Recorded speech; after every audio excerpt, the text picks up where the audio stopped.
The morning of the dispersal sale, there were 9 cows nobody wanted, and they stood at the far end of the sale barn in a pen, with a chalk number nobody had bothered to erase from the last time. And they did not do the thing that cattle do when men in good hats lean on the rail and look them over, which is to shift and startle and show a little life, because these 9 had lain down in the straw, the way old dogs lie down in the sun, folded and unhurried, and entirely at ease. And a man near the front said out loud that a cow that would lie down in a sale barn would lie down anywhere, and lie down was the polite way to say a thing he meant less politely. And the crowd around the ring laughed, the small laugh a crowd laughs when it has already decided, and the auctioneer, who was a fair man and tired, ran the number down and down and down until there was almost nothing left of it, and still the hands stayed in pockets, and still the good hats turned away toward the pens of bred heifers and slick young steers that would bring real money, because a cow that lies down when she should be worried is a cow that is telling you something, and every man there believed he already knew what she was telling him, which was that she was lazy and worthless, and near the end of whatever use she had ever been, and worth exactly what a rendering truck would pay for her, and not $1 more. And into that silence a hand went up at the back, a young woman's hand, ungloved, sun-browned, steady, and the auctioneer squinted past the lights and said sold, and did not say it twice, and there was a beat where the barn seemed to hold its breath, and then decided the thing was too small to bother holding a breath over, and went back to its business. Her name was Renata Vale, and she was 28 years old, and she wore a cream Henley gone soft at the collar, under a rust-brown canvas chore jacket, with the cuffs frayed to threads, and a pair of worn leather gloves stuck out of her back pocket where she kept them, and her jeans were dark, and her boots were caked to the ankle, with a mud that did not come from this county, and her black hair was pulled back in a low braid over one shoulder, and there was a faint white scar through the tail of her right eyebrow that she had stopped noticing years ago, and she stood tall and wiry against the rail with her weight easy on both feet, and she watched the 9 cows the way other people in that barn were watching the clock, which is to say completely, and she did not look at the man who had made the joke, and she did not look at the crowd that had laughed, and she signed the ticket in the office with a hand that did not shake. And when the clerk told her the total, she counted it out in bills that had been folded and unfolded enough times to go soft, and she did not flinch at the number, because the number was small, and small was the whole reason she was there. A big man in a clean grey hat had followed her out to the alley, the way a certain kind of man will follow a thing that has confused him, and he leaned on the loading chute while her trailer backed up, and he said, in a voice pitched to Carrie, that he hoped she wasn't planning to milk them, and he said a cow like that wouldn't walk a fence line to save her own life, and he said the only pasture those 9 would ever improve was the one they got buried under, and Renata clipped the last gate pin and looked at him the way you look at weather you already dressed for, and she said, that's one approach, and she said nothing else. And she loaded her 9 slow cows one at a time up the ramp, while they took their time about it, and did not spook, and did not balk, and set each foot down, like the ground owed them nothing, and they owed it nothing back. And the big man in the grey hat, whose name was Del Pruitt, and who ran 400 head on the flat ground east of the river, and who was accustomed to being the loudest true thing in any barn he stood in, watched her pull out of the lot with a look on his face that he mistook for amusement, and he told the men by the concession stand that he gave her till Christmas, and they laughed, and it was the kind of prediction a man makes to close a subject, and it would turn out to be a prediction of something else entirely. And before I take you up that gravel road with her, I want to ask you one small thing, wherever you are watching this from tonight, because I think this is a story that lands harder in some hearts than others, and I would like to know whose. If you have ever been the quiet one at the back of a room while everybody louder than you decided what you were worth, tap the like button So this story finds the others like you. And leave a comment telling me the name of the town, or the city, or the country you're sitting in right now. Just the name of the place, so I can see how far this thing travels, because I read every single one of them, every last one. And there is something in me that needs to know exactly where all of you are when a story like this one finds you. And now let me take you home with her. The place she took them to was 90 minutes north, and then east on a gravel road that gave up its gravel a mile before her gate, and the sign at the turn had lost its letters so long ago that only the ghost of them remained in the sun-bleached wood, and the lane ran up through 2 rows of Osage orange her great-grandfather had planted for a windbreak before her grandmother was born. And it came out on a rise where the house stood, and the house was grey where it had once been white, and the porch had a low place in it near the steps that you learned to step over, or you learned it the hard way, and past the house the outbuildings leaned in the patient way that buildings lean when nobody has argued with gravity for a decade, and past the buildings the land opened out in long, low swells toward a ridgeline, and the land was the trouble, and anyone who knew cattle could see the trouble at a glance, because the pastures were grazed down to the dirt, and beyond the dirt, the good grass gone years ago, then the fair grass, then whatever came after fair, until what was left was a short bitten stubble of the plants that survive being eaten because nothing else wants them, and bare red ground showing between in patches that grew a little wider every season, and the whole of it lay under the hard July light, looking less like a ranch than like a place a ranch had been. And Renata unloaded her 9 cows into the lot by the barn, and stood at the fence, and looked at the dead ground for a long time, and did not say anything, because there was no one to say it to. She had come home because there was nowhere else to be. That was the whole of the reason, and she did not dress it up. Her mother had passed in the spring, in a city 3 states over, in a life that had not left much behind it, but a certificate in a discipline Renata had trained for and never once practiced, and an old truck that composed its own long grey obituary every time it idled at a stop sign. And when the last of that life was folded up and paid off and mailed away, there had been this place, deeded down through a line of women who kept it the way you keep a thing you cannot sell and cannot bring yourself to leave. And at the far end of that line, still living, still up before the light, was her great-aunt Ada, who was 91 years old and had worn the same brand of grey work dress for so many decades that the store had stopped making it and she had started making her own, and who had said, when Renata called from the road to say she was coming, only that the well still drew and the roof still mostly held, which from Ada was a welcome as warm as an embrace. Ada was on the porch when the trailer came up the lane, in a chair she had sat in for 40 years, shelling the first of the peas into a chipped enamel bowl, and she watched the 9 cows come off the trailer, and she watched them stand in the lot and take stock of their new dirt with that same unbothered calm, and she watched them,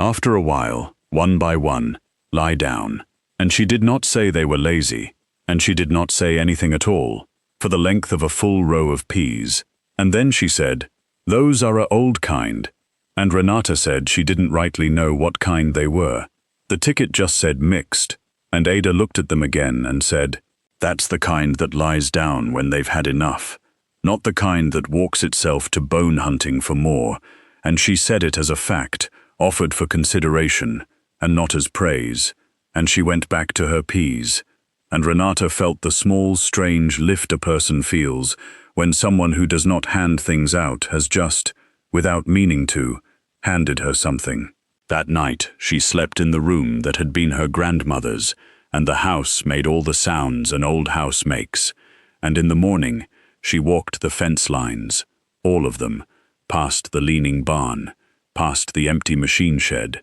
past the round pen with its top rail gone to rot, past the stock tank that held 6 inches of green water and a drowned bird, all the way to the back of the place where the deeded ground ran up against the base of the ridge,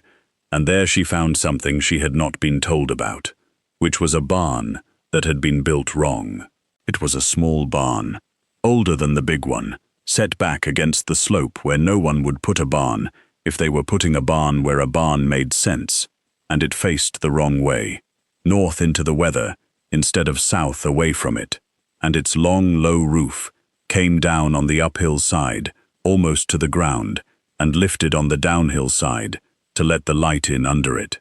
And it had no proper stalls and no hayloft to speak of, only a wide open floor and a run of narrow doors along the bottom edge that opened onto what had once been small fenced squares of ground. Most of them collapsed now, the posts gone punky, the wire lying in the grass like something shed, and Renata walked around it twice, trying to understand what it had been for, and could not, and went inside. And it was dim and dry, and it smelled of old dust and older wood, and along the back wall on a shelf built into the studs, there was a row of things wrapped in oilcloth and tied with string, and she took one down and untied it, and inside was a ledger, cloth-bound, swollen with damp long since dried out of it, and on the first page in a hand she did not know, but would come to know better than her own, there was a date from before her grandmother's birth, and a name, Elias Vale, and under the name a single line, underlined once, firm, the ink pressed hard enough to have nearly gone through the paper, and the line said, "The ground remembers." She sat down on an overturned crate in the light from the low doors and she read, and she was still reading when the sun moved off the doorway, and she read the way you read a letter that was written to you before you were born. It was not a diary. Elias Vale had not been a man to spend ink on his feelings. It was a record, dense and specific and dated, of a way of running cattle that Renata had never seen anyone do and had been half taught to sneer at in the 1 year she had worked for wages on a big outfit before her mother got sick, and it was written down not as theory but as accounting, in the flat certain language of a man setting down what he had learned by watching. And it said that the land did not belong to the cattle, and the cattle did not belong to the land, but that they were two halves of one animal and had to be moved as one. And it said that a pasture grazed to the ground and left standing did not rest, it died, because the roots followed the leaves, and when you took all the leaf, the root let go of the soil. And it said that grass was not a thing you harvested, but a thing you managed the sun through. And it said, in the same ledger hand, that a man should keep the kind of cow that eats and lies down and turns grass to fat in peace, not the kind that walks the weight off her own back, chasing a bite she doesn't need. Because a cow that will lie down is a cow that trusts there will be enough, and a man's whole job was to build a place where there was always, barely, exactly enough. On a later page, dated in a hard winter, the same hand had written, "They will tell you to graze it all, because grass left standing is grass wasted, and they will be wrong, and the ones who tell you loudest will be the first to feed hay in a drought." And Renata read that line twice, and read it a third time, and looked out the low door at her 9 slow cows lying in the dead lot, and understood, all at once and with a settling in her chest like a coat settling on her shoulders, why her great-grandfather had built the wrong kind of barn on purpose. She showed the ledger to Ada that evening at the kitchen table under the one good light, and Ada put on the glasses she kept on a cord, and read a page slowly, with a finger moving under the words, and she was quiet a long time, and then she said, "This was Papa's," meaning her own grandfather, meaning a man 4 generations back from Renata, and she said, "He ran this place green when everything around it was brown, and the neighbors laughed at him for leaving grass standing they could have grazed, and then the dry years came, and his cows were fat and theirs were bones, and she said, and then he died, and my daddy went off to the war and came back with different ideas, and everybody had different ideas by then, more head, more feed, more of everything, faster, and she closed the ledger and took off the glasses and said, "And here we are," and she looked around the old kitchen, as if the "here we are" were something you could see, and it was. Renata asked her why nobody had ever done it again, the old way, and Ada shelled a while before she answered, and then she said that the old way was slow, and slow does not sell, and slow does not borrow, and a man cannot make a payment on slow, and she said that everybody around had gone to the bank to get big, and the bank does not care about the ground. The bank cares about the calf you sell in the fall. And if you have to sell a calf in the fall, you cannot leave the grass standing in the summer. You cannot afford to. And so the ground never gets its rest, and the rest never comes, and the place eats itself an inch at a time. And she said all of this in her flat, unhurried way, as a fact offered for consideration. And then she said the thing that Renata would carry the longest. She said, "Papa used to say, debt is a man telling the future what it has to do, and a man who has told the future what it has to do cannot listen when the future tells him something back." And Renata said she did not have any money to get big with anyway, and Ada looked at her over the peas with an expression that in another woman might have been the beginning of a smile, and said, "No, and that might be the best luck you ever had." That was the whole of Ada's blessing, and it was more than she had given anyone in years. And the next morning, Renata took the leather gloves out of her back pocket and put them on and got to work. And the work was not on the cattle, because the cattle knew their business. The work was on the ground. She strung a single wire on step-in posts across the lot to make a small square not much bigger than a garden,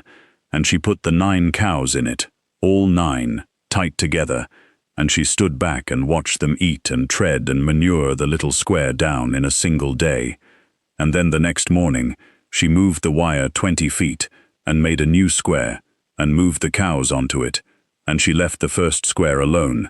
And she did this again the day after and the day after that, moving the wire, moving the cows, leaving each trampled square behind her to sit in the sun untouched. And Del Pruitt, who had come up the road out of a curiosity he would not have admitted to, sat in his truck at her gate and watched her carry a coil of wire across the dead ground, and said to himself that she had lost what little sense she'd come with, and drove home and told the men at the feed store that the girl up at the old Vale place was farming her cows in a box the size of a hog pen and moving them by hand like they were on a leash, and the feed store laughed, because the feed store was the circulatory system of that whole country, and it had never met a strange thing it could not turn into a story by supper time. The first weeks were only labor and no proof, and Renata did not expect proof, because the ledger had told her not to, and she had come to trust the ledger more than she trusted her own hope. And the ledger said, "The first year you are only paying back what was taken. You will not see a profit. You will see a debt begin to close." And so she moved the wire, and she moved the cows, and she hauled water in the old truck up to the little squares because the tank by the barn was foul, and she cleaned the tank, and she pulled the drowned bird out of it, and dug the green muck out of the bottom of it, and let it fill clean, and she mended the fence at the back, where the ridge cattle could have wandered off if her cattle had been the wandering kind, which they were not. And by the end of the 3rd week, she had walked the wire across a strip of the near pasture, no wider than a road, 1 square at a time, and behind her, on the very first squares, where the 9 cows had eaten and trodden and moved on, something had happened that made her kneel down in the dirt and take off 1 glove and press her bare hand flat to the ground. And the something was green, a faint green, a fuzz of it, so thin you could see it only if you got low and looked across it toward the light instead of down at it. But it was there, grass she had not planted coming up out of ground, everyone in the county had written off as dead, and it was there because the seed had been in the soil all along, waiting, the way the ledger said it would be. The ground remembers, and it had needed only to be eaten down hard and then left completely alone. hooves and manure, and then rest, the shock, and then the peace. And Renata stayed kneeling, with her hand on the warm earth, for a long time, and did not perform anything about it, because there was no one to perform it for. And then she stood up, and put her glove back on, and moved the wire. By the end of the 5th week, the first squares had gone from fuzz to a true low green that held its color even at midday. And by the end of the 7th week, the oldest of them stood ankle-high, a different green entirely from the gray-green survivor stubble around it, a green with water in it, and the 9 cows. When she brought them back around to it in a great slow loop, the ledger had diagrammed in Elias Vale's careful hand, put their heads down into it, and ate in the deep, contented way that cattle eat grass that is actually worth eating, and then, in the heat of the day, they lay down in it, all 9, and chewed, and were at peace. And a neighbor driving the county road slowed to look, and could not make sense of what he saw,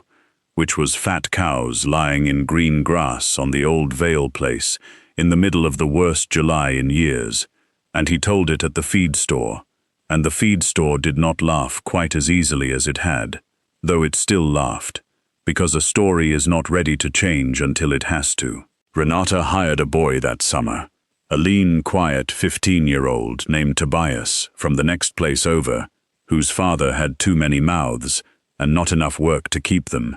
and she hired him not as a child to run errands, but as a hand who was already good. And she told him so on the first day. She said, "You'll be doing a man's work, and I'll pay you a man's wage, and I expect you to think,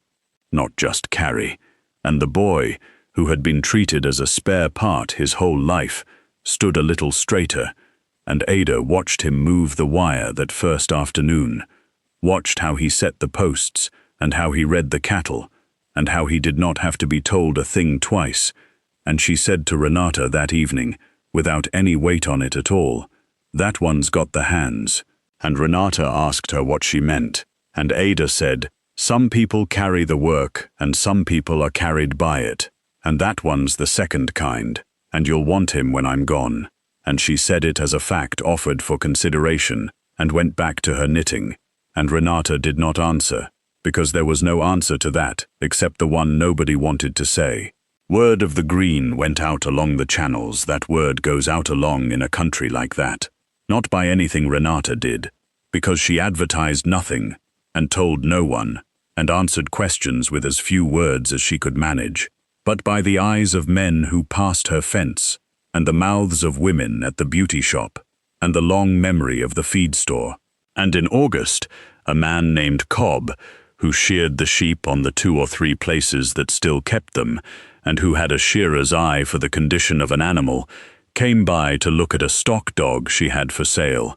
and he did not much care about the dog once he had climbed out of his truck,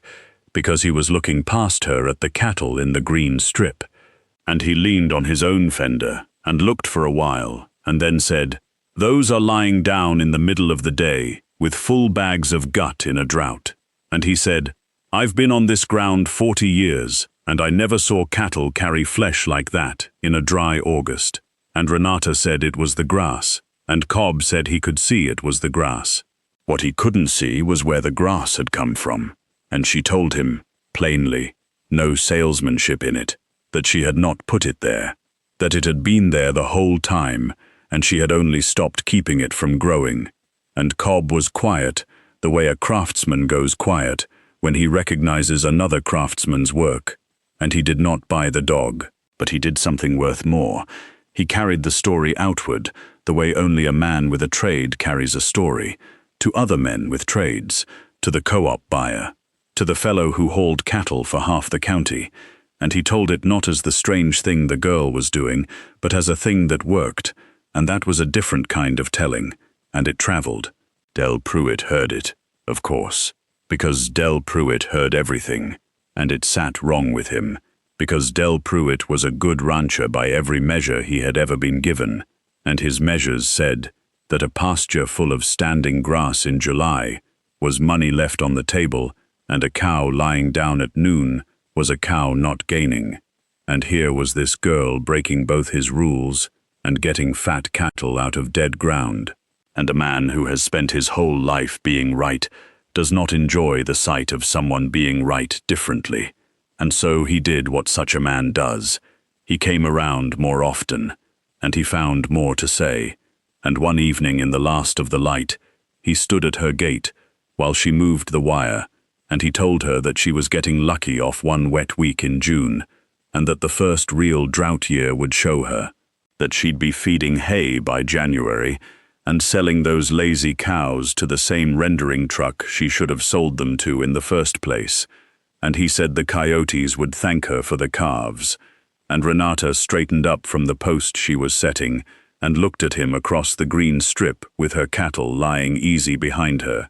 And she did not argue. She never argued. She only said, "Might be," and let the might be sit in the air between them for the length of time it had earned. And Dell got in his truck and drove off faster than the road wanted him to, and behind her the 9 cows chewed. And one of them, the oldest, a broad brindle with a white face and a way of looking at Renata that the others didn't have, heaved herself up and came to the wire and stood there. And against every rule Renata had made for herself, she reached through and laid her bare hand flat on the broad, warm plate of the cow's forehead.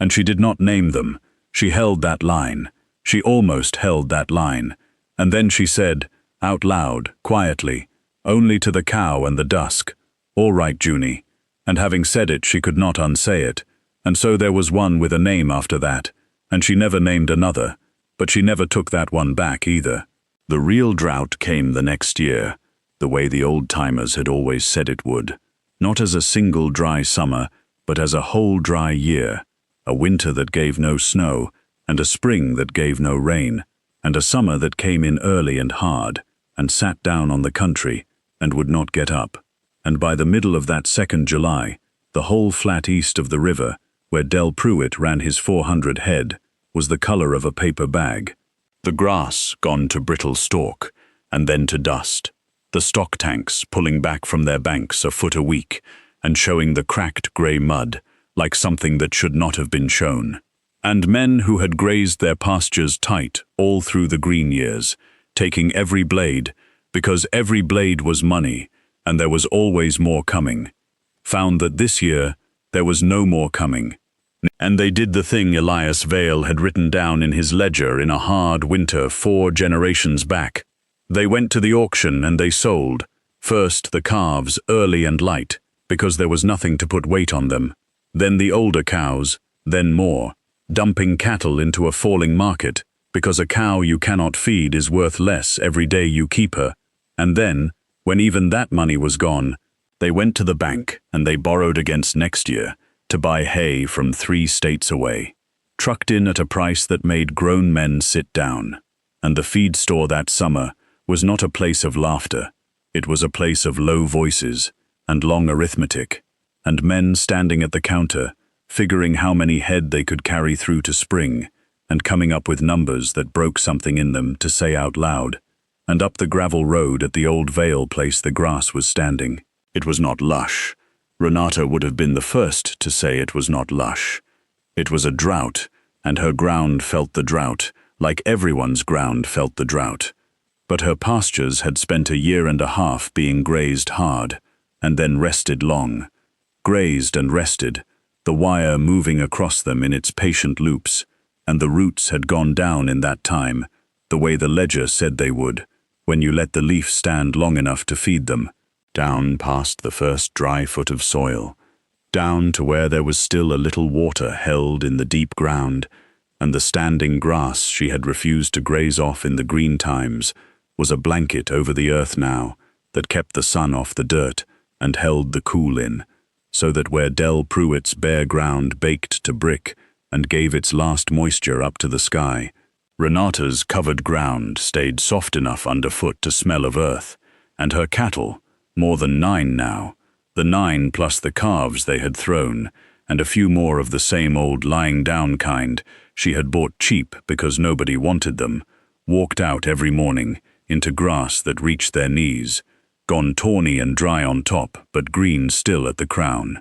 And they ate, and they lay down, and they held their flesh, and they did not lose a single calf to the drought. And Renata did not buy one bale of hay, and did not sell one cow she had not planned to sell, and did not once, that whole burning summer, drive up to the counter at the feed store, and its absence was noticed more than any presence could have been. The story turned that summer, all the way over, the way a heavy thing turns slowly and then all at once. And it turned because the drought had made the two ways of ranching stand side by side, where anyone could see them, the borrowed way brown and selling and afraid, the slow way standing and quiet and enough. And there is no argument in the world as loud as a green pasture next to a dead one in a dry year.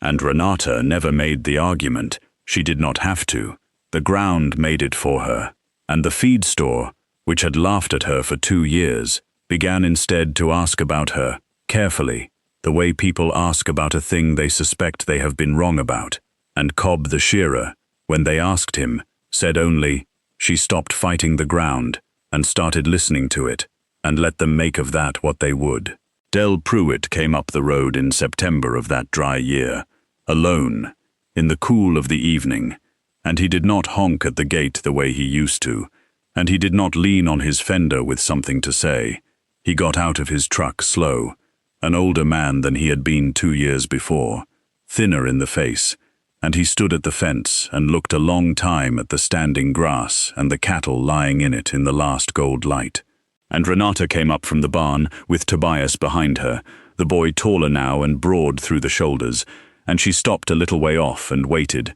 because she could see the man had come to say something, and she had learned from Ada that the kindest thing you can do for a person who has come to say a hard thing is to give them the room to say it, and not fill the room up first. Del took his grey hat off, which she had never once seen him do, and he turned it in his hands, and he looked at the grass and not at her, and he said, "I sold 200 head this summer at a loss, and I borrowed $40,000 to feed the rest, and I don't know yet if I'll make the note." And he stopped, and Renata said nothing, and he said, "And you didn't buy a bale?" And she said, "No." And he said, "That grass right there is the grass I told you to graze off 2 summers ago." And she said, "I know." And he nodded slowly, still turning the hat, and then he said the thing he had driven up the road to say. He said, "I was wrong," and he did not decorate it, and he did not explain it, and he did not soften it into something that could be taken back. He said it plain, "I was wrong," 3 words, and he put his hat back on. And Renata understood that this was as large a thing as this man had ever done, and she gave it the only answer it deserved, which was to not make it any bigger than he had made it. She said, "It's a hard way to learn it. Everybody around here learned it hard." And Del looked at her then, straight on, and something moved in his face that was not quite gratitude, and was more than relief. And he asked her, would she show him?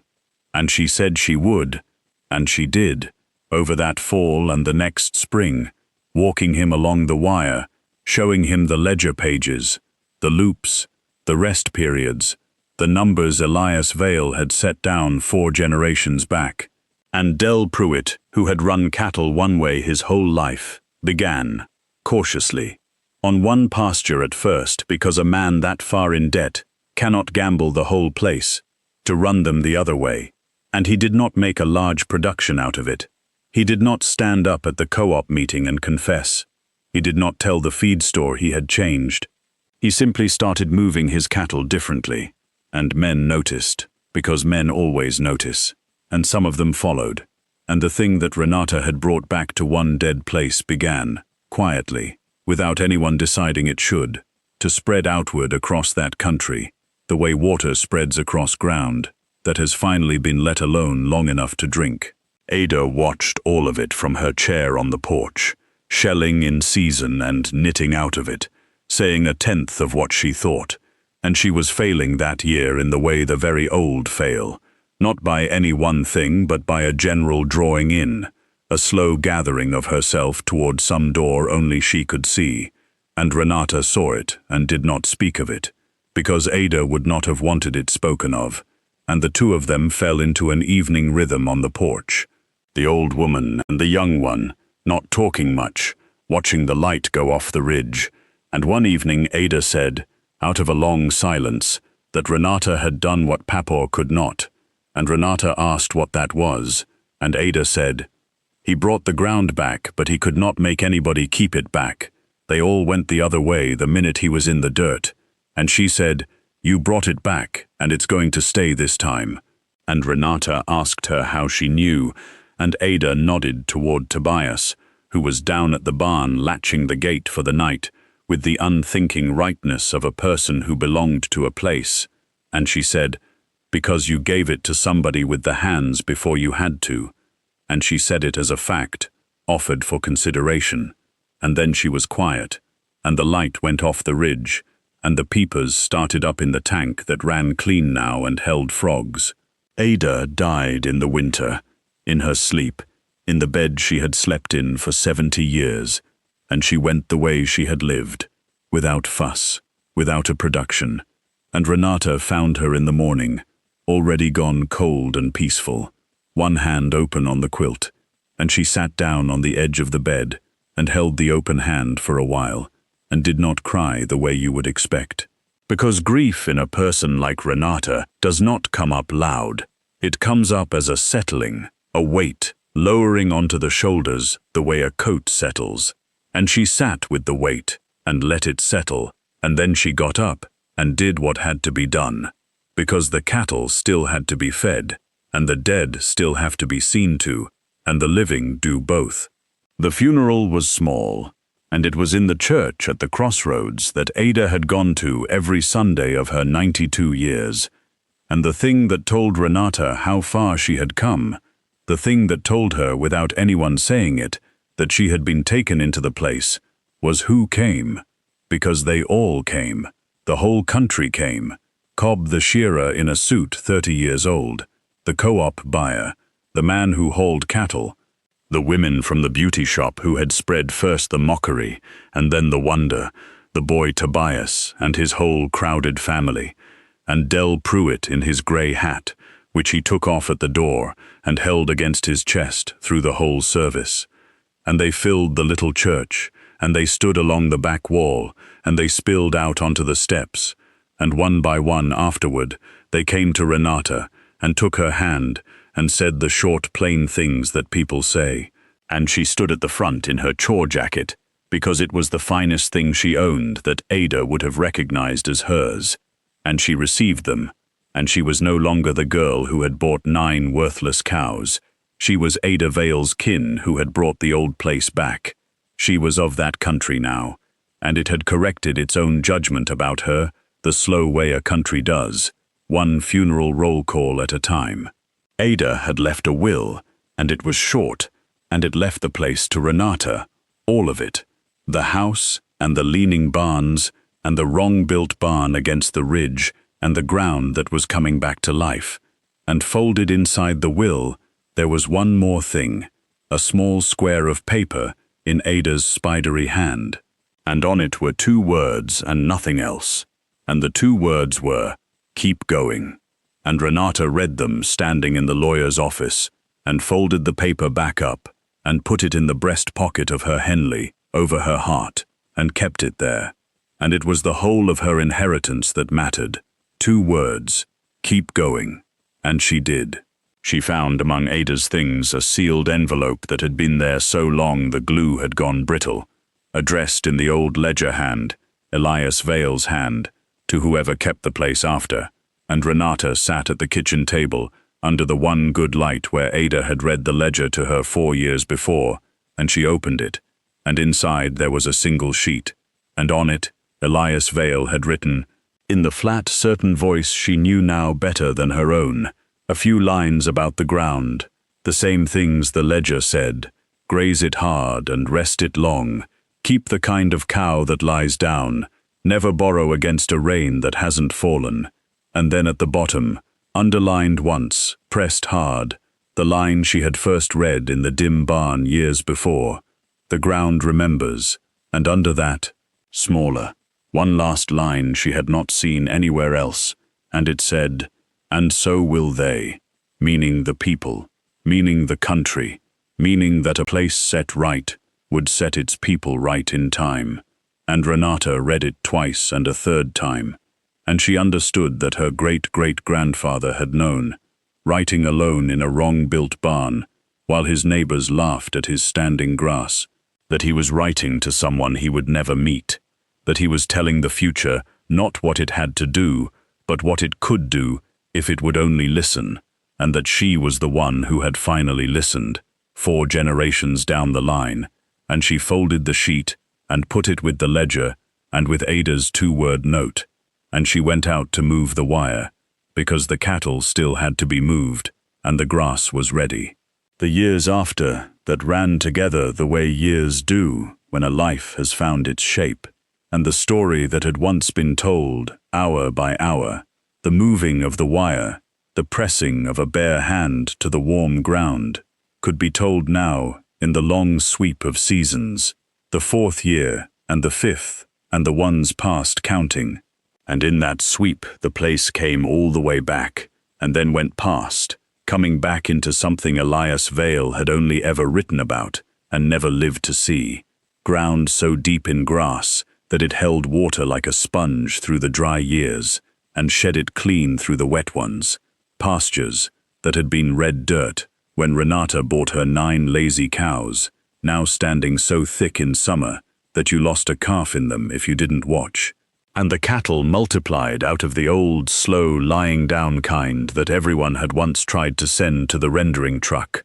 And Renata never got big. She grew only as fast as the grass could carry. She never borrowed $1 against a rain that had not fallen. She turned down the loans that came around offering to make her twice the size in half the time, she said to the men who offered them the same flat thing every time. That's one approach, and let them drive off, and the place got no bigger and got endlessly richer. And the difference between those 2 things was the whole of what Elias Vale had tried to say, and what Ada had lived, and what Renata had finally proved. Tobias grew into a man on that ground, and Renata did with him what Ada had told her to do. She gave him the knowledge before she had to. She taught him the loops and the rest periods, and the reading of a cow and a pasture. She let him make the calls and make the small mistakes a person has to make to own a thing. And when he was grown, she did not pay him a wage anymore. She took him on as a partner, and the day she told him, she took the ledger down off the shelf in the wrong-built barn, where she had put it back, in the very spot Elias Vale had left it, and she put it in his hands, and she said, "This is yours to keep now, and read from, and add to, because it's not finished. It was never finished." And Tobias, who was a quiet man the way she was a quiet woman, held the swollen cloth-bound book in his 2 good hands, and read the first line, the underlined line, "The ground remembers," and he said it back to her, out loud, "The ground remembers." And it was the first time Renata had ever heard the refrain spoken by a living voice, that was not passing it down but taking it up, and it landed in her the way she imagined it must have landed in Elias Vale when he first wrote it, and believed, alone, that someone someday would say it back. And she found that the feeling it gave her was not triumph. It was something older and quieter than triumph. It was the feeling of a debt closing, a debt she had not made, that had been made against this ground 4 generations back, when the family went the other way and let the place die, and that she had spent her whole return paying down, an acre and a season and a lying-down cow at a time. And you, watching this, wherever you are, in whatever town or city or country you're sitting in tonight, I want you to do one small thing for a story that isn't over, because it isn't. It's still up that gravel road running green in the dry years. I want you to tell it to somebody you know who has been looked at the way that Sale Barn looked at 9 slow cows, somebody who has been called lazy or done or worthless when what they really were was patient. And I want you to leave a word below about the stubborn thing in your own life that people laughed at, The thing you kept doing quietly while they waited for you to fail. Because I read every single one of those. And because somewhere in the comments under this is a person who needs to hear that the world corrects itself if you outlast it. And you might be the one who tells them. The last of it, the part that closes the loop, came on a fall morning years on, at a dispersal sale in the same sale barn where it had begun, under the same hard light, with the same auctioneer grayer now and slower. And Renata came down out of the stands and stood at the rail the way she had stood at it once with folded soft bills in her pocket, and no name anyone knew. Only now the men in good hats stepped a little aside to make room for her at the rail, and nodded, and a few touched their brims, because everyone in that country knew who she was now. She was the Vale place. She was the grass in the dry year. She was the woman who had been right when all of them were wrong, and had never once said so out loud. And in the ring that morning, there was a pen of cattle nobody wanted. Old cows, broad and slow, the lying down kind, being sold off cheap by an outfit that had bought big and borrowed hard, and could not carry them through. And a man near the front, a young man this time, made the old joke, said a cow that lies down in a sale barn would lie down anywhere, and the crowd laughed the small laugh. A crowd laughs when it has already decided, and Renata Vale, who was near 40 now and had a scar through her right eyebrow, and grey coming into the black of her braid, and a young partner named Tobias standing beside her, and a boy of her own at home, learning to set a step-in post, raised her hand, ungloved, sun-browned, steady, and bought them, all of them, for almost nothing. And the auctioneer said sold, and did not say it twice.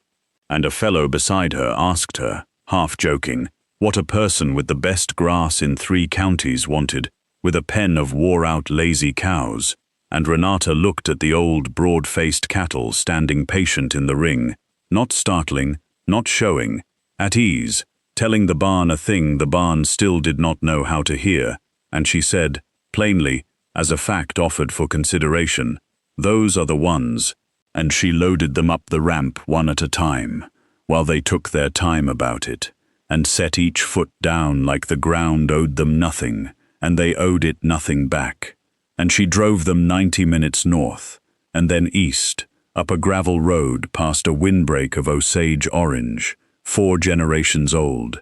to a place that had been dead when she found it, and was the living heart of that whole country now. And she turned them out into standing grass that reached their knees, and they put their heads down and ate the deep, contented way that cattle eat grass that is worth eating. And then, in the warmth of the day, they lay down in it, and Renata stood at the fence in her cream Henley, and her rust-brown jacket, with the 2-word note over her heart, and her gloves in her back pocket, and watched them lie down in the green. And behind her the wrong-built barn stood against the ridge holding a ledger that was still being written in, and the ground held the water deep, and the debt was paid, all of it. The debt made against the land, and the debt the world had owed her since the morning it looked away, and she did not smile the way you would expect. She felt instead the older, quieter things settle onto her shoulders, the way a coat settles. And she thought of Ada shelling peas, and of a man dead 100 years writing to the future in a wrong-built barn. And she said the line out loud, alone, to the cattle and the grass and the ridge, and the ones who were not there to hear it, and would have been proudest of all. She said, the ground remembers, and it did, and so, at last, did they.